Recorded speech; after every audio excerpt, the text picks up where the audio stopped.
Hello नमस्कार, मी माझ्या गोडताई आणि मैत्रिणींचं माझ्या यूट्यूब चॅनलमध्ये अगदी मनापासून स्वागत करते आणि आजच्या व्हिडिओला सुरुवात करते।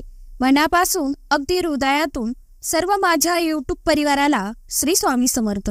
तर आजचा आपला व्हिडिओ असा आहे की उद्या आलेली आहे गुरुपौर्णिमा।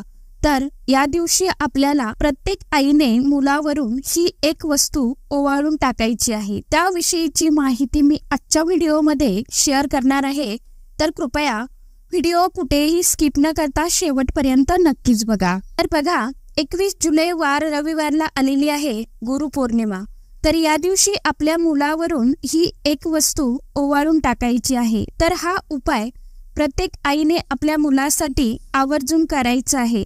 जर आपली मुलं खूप चिडचिड करत असेल किंवा हट्टीपणा करत असेल किंवा आपल्या मुलांना कोणाची नजर लागलेली असेल, तसेच काही वाईट बाधा झालेली असेल, त्याचबरोबर मुलं अभ्यास करत नसेल किंवा त्यांचा अभ्यासामध्ये मन लागत नसेल किंवा मुलं आपलं म्हणणं ऐकत नसेल, तर मुलांच्या प्रत्येक अडचणीसाठी किंवा समस्येसाठी आईने या गुरुपौर्णिमेच्या दिवशी हा अतिशय प्रभावशाली उपाय आवर्जून करायचा आहे। तर प्रत्येक आई वडिलांना आपल्या मुलांची काळजी वाटतच असते, त्याचबरोबर आपल्या मुलांनी चांगल्या प्रकारे शिकावं, मन लावून अभ्यास करावा, तसेच अभ्यासामध्ये नोकरीमध्ये प्रगती व्हावी।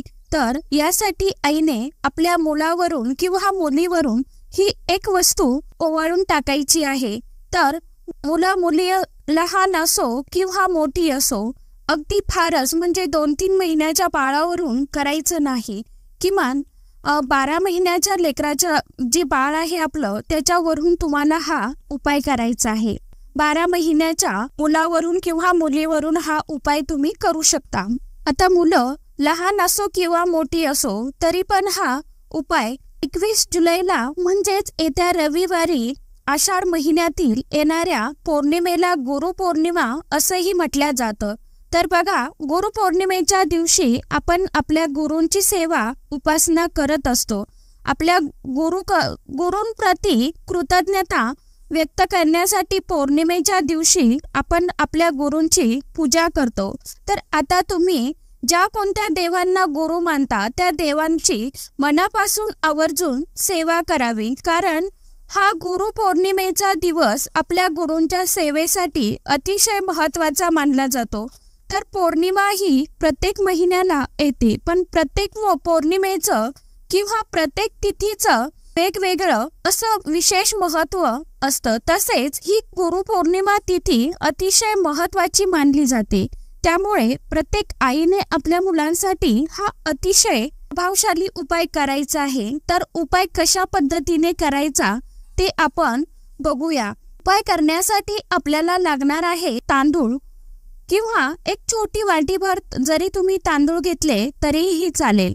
आता हे तांदूळ न धुता तुम्हाला याचा अळणी भात शिजवून घ्यायचा आहे, म्हणजे न मीठ टाकता भातामध्ये आपल्याला नुसते तांदूळ शिजवून घ्यायचे आहे। याचा भात तयार करायचा आहे आणि एका द्रोणमध्ये किंवा कागदावरती किंवा वाटीमध्ये घेऊन, आता जेव्हा तुम्हाला हे करायचं आहे, उपाय करायचा आहे, तेव्हा तुम्हाला, आणि इथे एक सांगेन, आता तुमची जर एका व्यतिरिक्त 2 मुले असतील किंवा 3 मुलं असतील, तर तुम्हाला प्रत्येक मुलासाठी हा वेगवेगळा एका वाटीमध्ये भात घ्यायचा आहे। आता हा भात एकदा थंड झाला की थोडासा भात ठेवून आणि त्यावरती तुम्हाला 1 चमचाभर दही टाकून घ्यायचं आहे। त्यानंतर थोडंसं अगदी किंचित हळदी कुंकू टाकून घ्यायचं आणि हे आपल्या मुलावरून 7 वेळा उतरून घ्यायचं आहे।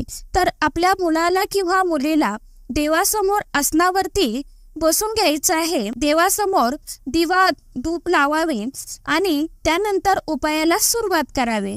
तर देवासमोर आसनावरती बसून घड्याळाच्या काट्याच्या दिशेने किंवा डोक्यापासून ते पायापर्यंत 7 वेळा हा दही भात तुम्हाला उतरून घ्यायचा आहे। तर हा उपाय शक्यतो सकाळी 12च्या आतच करण्याचा प्रयत्न करा। आता उतारा करत असताना तुमच्याकडे जे काढताना बोलत असेल तसं तुम्हाला बोलायचं आहे, किंवा आपल्या घरातील म्हाताऱ्या एखाद्या आजीला विचारून तसं तुम्हाला म्हणायचं आहे, किंवा आपण आपल्या मनामध्ये स्वतःच बोलायचं आहे की काय काढते दिष्ट काढते, तर काय काढते दिष्ट काढते असं तुम्हाला म्हणायचं आहे.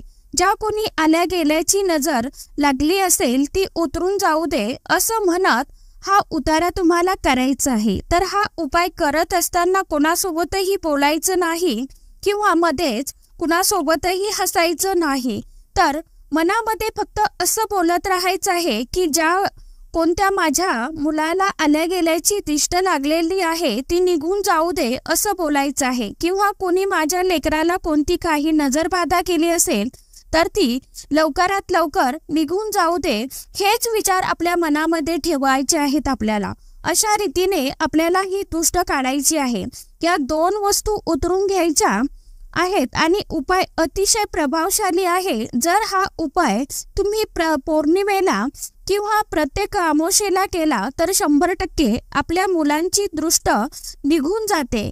या वस्तू ओवाळून झाल्यावरती हा भात एखाद्या झाडाखाली किंवा एखाद्या सुनसान जागेमध्ये लांब नेऊन टाकायचा आहे, जिथे कोणाच्या पायाखाली येणार नाही याची देखील आपण काळजी घ्यावी. आणि सर्वात महत्त्वाचं म्हणजे झाडाखाली गेल्यावरती पण तुम्ही जर हा भात एखाद्या वाटीमध्ये म्हणजे घेऊन गेला असेल, वाटीमध्ये ठेवून जर तुम्ही याचा उतारा केला असेल तर तो वाटीमधला भात एखादं झाडाचं मोठं पान तोडून त्या पानावरती ठेवायचं आहे, डायरेक्ट जमिनीवरती टाकायचा नाही. किंवा एखाद्या पेपरच्या तुकड्यावरती, कागदाच्या तुकड्यावर पेपरचा तुकडा घेऊन त्यावरती तुम्हाला टाकायचा आहे, जेणेकरून काही पशु पक्षी किंवा किडे हा भात खाऊन घेतील.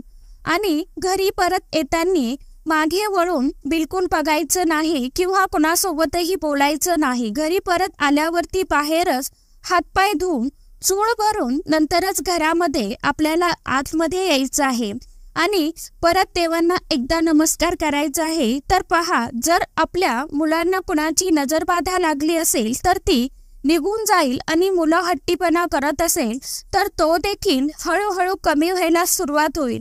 किंवा आता आपली मुलं समजा मोठी झालेली असेल आणि त्यांच्या नोकरीमध्ये जर काही अडथळे येत असतील तर ते अडथळे निघून जातील, किंवा कोणाची काही वाईट बाधा झालेली असेल तर ती देखील पूर्णपणे निघून जाईल. असा हा अतिशय प्रभावशाली उपाय आहे.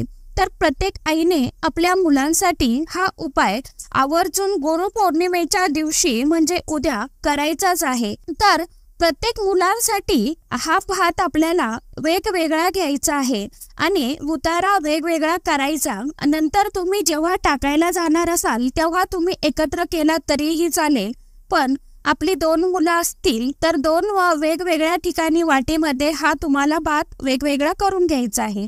तर आजच्या व्हिडिओमध्ये इतकीच माहिती होती. कशी वाटली नक्की सांगा, आणि व्हिडिओ आवडला तर चॅनलला लाईक, शेअर, सबस्क्राईब जरूर करा.